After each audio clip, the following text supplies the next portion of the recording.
आइए जानते हैं आज के प्रमुख अंतर्राष्ट्रीय खबरों को। पहले एक नजर हेडलाइंस पर।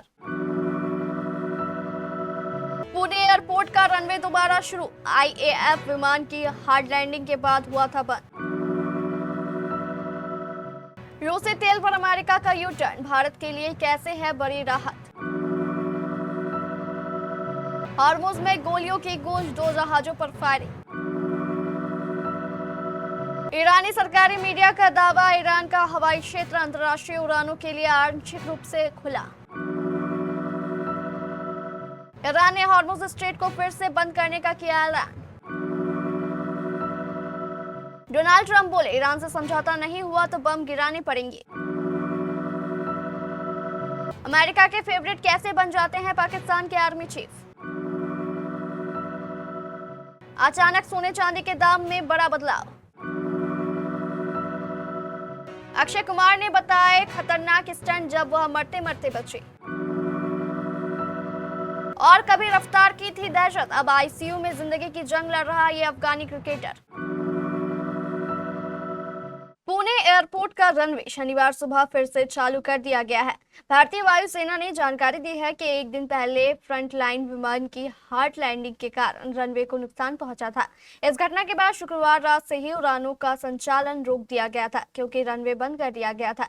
न्यूज एजेंसी के मुताबिक भारतीय वायुसेना ने एक बयान में कहा, पुणे एयरपोर्ट का रनवे, जो भारतीय वायुसेना के एक विमान से जुड़ी घटना के कारण अस्थायी रूप से उपलब्ध नहीं था, अब ठीक कर दिया गया है और संचालन के लिए पूरी तरह तैयार है। भारतीय वायुसेना ने आगे जानकारी दी, सभी जरूरी सुरक्षा जांच और मंजूरी पूरी कर ली गई है। उड़ानों का संचालन फिर शुरू किया गया है। उड़ानों का संचालन फिर शुरू किया जा रहा है। इससे पहले विमान की हार्ड लैंडिंग के बाद भारतीय वायुसेना ने कहा था कि रनवे कुछ समय के लिए उड़ानों के लिए उपलब्ध नहीं रहेगा। शुक्रवार को इंडियन एयरफोर्स ने सोशल मीडिया पर कहा था कि पुणे रनवे एक आईएएफ एयरक्राफ्ट से जुड़ी घटना के चलते अस्थायी रूप से उपलब्ध नहीं है। एयर क्रू सुरक्षित है और नागरिक संपत्ति को भी कोई नुकसान नहीं पहुंचा है। रनवे को चालू करने और सामान्य संचालन बहाल करने की कोशिश जारी है। अमेरिका ने एक बार फिर यू टर्न लेते हुए रूसी तेल खरीदने पर छूट की सीमा को 1 महीने के लिए बढ़ा दिया है। यह फैसला उस समय लिया गया है जब ईरान के साथ युद्ध के कारण वैश्विक ऊर्जा कीमतों में तेज बढ़ोतरी देखी जा रही थी। इस कदम को बाजार को इससे रखने की कोशिश माना जा रहा है। 2 दिन पहले ही अमेरिकी वित्त मंत्री ने रूसी तेल पर दी गई छूट समाप्त करने की घोषणा की थी, लेकिन अब इसे फिर से बढ़ा दिया गया है। इस फैसले को लेकर प्रशासन के रुख में बदलाव देखा जा रहा है। आलोचकों का कहना है कि यह सिर्फ ट्रंप का नहीं, बल्कि पूरी टीम का यू टर्न है। ईरान ने सामरिक रूप से बेहद अहम हॉर्मुज स्ट्रेट को दोबारा अपने नियंत्रण में लेकर तुरंत बंद कर दिया है। इसके साथ ही खाड़ी में युद्ध जैसे हालात बनने लगे हैं। नाकेबंदी के चलते समुद्र में जहाजों की लंबी कतारें लग गई है, जबकि वहां से गुजर रहे 2 जहाजों पर गोलीबारी की गई है। ईरानी संसद की राष्ट्रीय सुरक्षा समिति के प्रमुख इब्राहिम अजीजी ने साफ कहा है कि अब इस रास्ते से गुजरने वाले हर व्यापारिक जहाज को IRGC की नौसेना से इजाजत लेनी होगी। ईरान के इस आक्रामक कदम के बाद अमेरिका के साथ तनाव फिर चरम पर है। इसका सीधा असर वैश्विक आपूर्ति श्रृंखला और सुरक्षा पर पड़ता दिख रहा है। ईरान की सेना ने ऐलान किया है कि खाड़ी में फिर से सख्त सैनिक कंट्रोल लागू किया जा रहा है। ईरान का आरोप था कि अमेरिका बार बार नियमों का उल्लंघन कर रहा है और नाकेबंदी के बहाने ईरानी बंदरगाहों पर लूट जैसी हरकतें कर रहा है। इसके कुछ ही घंटों बाद 2 व्यापारी जहाजों पर गोलीबारी की खबर आई थी। ईरान का हवाई क्षेत्र आंशिक रूप से अंतर्राष्ट्रीय उड़ानों के लिए खुल गया है। यह जानकारी सरकारी न्यूज एजेंसी IRNA ने दी है। ईरान के नागरिक उड्डयन प्राधिकरण ने नोटिस जारी कर बताया कि हवाई क्षेत्र और कुछ हवाई अड्डे फिर से खोले गए हैं और उड़ानें धीरे धीरे शुरू होगी। न्यूज एजेंसी IRNA ने कहा कि देश के पूर्वी हिस्सों का हवाई मार्ग अंतर्राष्ट्रीय उड़ानों के लिए खुला है। 28 फरवरी से अमेरिका इजराइल हमलों के बाद से ईरान का हवाई क्षेत्र बंद था। मध्य पूर्व संकट की वजह से कई फ्लाइट्स रद्द करनी पड़ी और मुसाफिरों के लिए परेशानी बनी रही। ईरानी सरकारी मीडिया के मुताबिक देश की सेना का कहना है कि वह हॉर्मुज स्ट्रेट पर अपना नियंत्रण फिर से शुरू कर रही है। देश की कई मीडिया ने आईआरजीसी के एक बयान का हवाला देते हुए कहा कि यह हॉर्मुज स्ट्रेट अपनी पिछली स्थिति में लौट आएगा और सशस्त्र बल इस क्षेत्र को नियंत्रित करेंगे। यह खबर इस्लामिक रिवोल्यूशनरी गार्ड्स कॉर्प्स से जुड़ी फोर्स न्यूज एजेंसी, ईरानी स्टूडेंट्स न्यूज एजेंसी और सरकारी प्रसारक IRIB ने दी है। इन संस्थाओं ने कहा, हमने पहले कुछ जहाजों को इस जलमार्ग से गुजरते हुए देखा था, लेकिन यह स्पष्ट नहीं है कि इस महत्वपूर्ण शिपिंग मार्ग से कितने जहाज गुजर पाए हैं। IRGC के बयान में अमेरिका पर समुद्री डकैती का आरोप लगाया गया है और कहा गया है कि उसकी तथाकथित नाकेबंदी समुद्री लूट के बराबर है। अमेरिकी राष्ट्रपति डोनाल्ड ट्रंप ने कहा कि अगर बुधवार तक ईरान के साथ कोई बड़ा समझौता नहीं हुआ तो ईरान पर फिर से बमबारी होगी। डोनाल्ड ट्रंप से पत्रकारों ने पूछा कि क्या यह युद्ध विराम बढ़ाएंगे।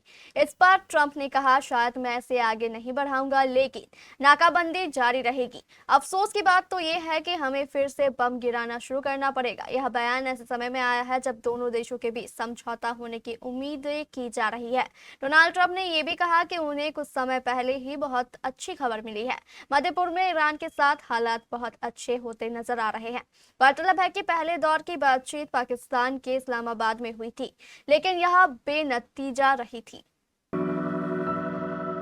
पाकिस्तान बीते कुछ हफ्तों से दुनिया की नजर में है। इसकी वजह ईरान अमेरिका में युद्ध में पाकिस्तान की भूमिका है।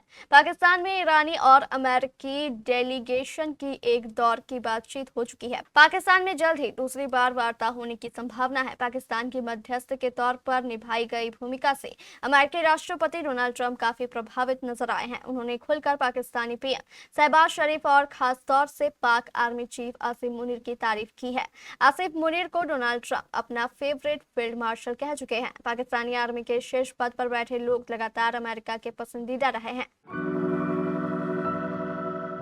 ईरान ने हॉर्मुज खोल दिया है। सभी कमर्शियल जहाजों को वहां से गुजरने की अनुमति दे दी है। साथ ही डोनाल्ड ट्रंप ने भी दावा किया है कि ईरान कभी भी अब हॉर्मुज को बंद नहीं करेगा। इसके अलावा ईरान और अमेरिका के बीच मध्यस्थता को लेकर दूसरे दौर की बैठक भी होने जा रही है। इन सभी खबरों को लेकर शेयर बाजार से कमोडिटी मार्केट तक जश्न मूड में आ गए हैं। अमेरिकी बाजार में बड़ी रैली देखने को मिली है। साथ ही सोने चांदी के दाम में भी बड़ा बदलाव आया है। ग्लोबल कमोडिटी मार्केट से लेकर घरेलू कमोडिटी बाजार MCX में सोने चांदी के भाव में अच्छी तेजी आई है। हॉर्मुज को लेकर खबर आने के बाद ग्लोबल कमोडिटी मार्केट में सोने चांदी के भाव में गजब की उछाल देखी गई।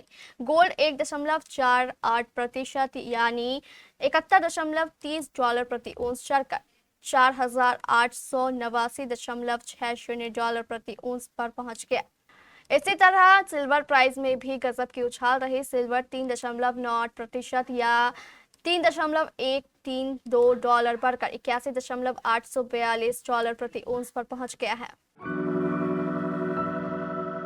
अक्षय कुमार अपनी फिल्मों में खुद ही स्टंट और एक्शन सीन्स के लिए जाने जाते हैं। करियर की शुरुआत से लेकर अभी तक उन्होंने ढेरों फिल्मों में खुद खतरनाक स्टंट किए। हालांकि ऐसा करने में अक्षय की जान पर भी बनाई। इस वक्त अपनी फिल्म भूत बंगला को लेकर सुर्खियां बटोर रहे अक्षय कुमार ने हाल ही के एक इंटरव्यू में ऐसे स्टंट के एक्सपीरियंस शेयर किए जब उनका मौत से सामना हुआ।